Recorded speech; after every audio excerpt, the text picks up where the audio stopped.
وفاقی بجٹ پر سندھ حکومت ناراض۔ وزیر اطلاعات سے ناصر شاہ نے شکوہ کیا کہ وفاقی بجٹ میں عام آدمی کے لیے کچھ نہیں۔ انہوں نے واضح کیا کہ پچھلے بجٹ میں سندھ کو اس کے حصے سے 234 ارب روپے کم دیے گئے اور آئندہ مالی سال کے بجٹ میں بھی سندھ کو دیگر صوبوں کے مقابلے میں سب سے کم حصہ دیا گیا۔ سب سے کم حصہ جو ہے نہ ہونے کے برابر وہ صوبہ سندھ کے ساتھ ہے۔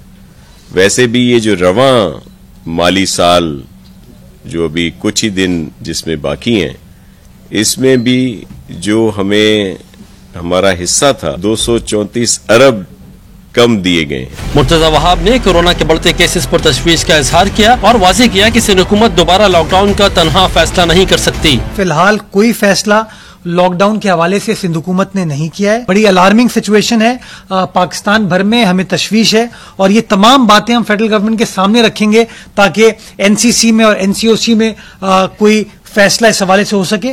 ہم اکیلے کوئی فیصلہ اس وقت نہیں کریں گے۔ مرتضی وہاب نے الزام عائد کیا کہ وفاقی حکومت صحت کے شعبے میں سندھ حکومت کی مدد کرنے کے بجائے مزید رکاوٹیں ڈال رہی ہے۔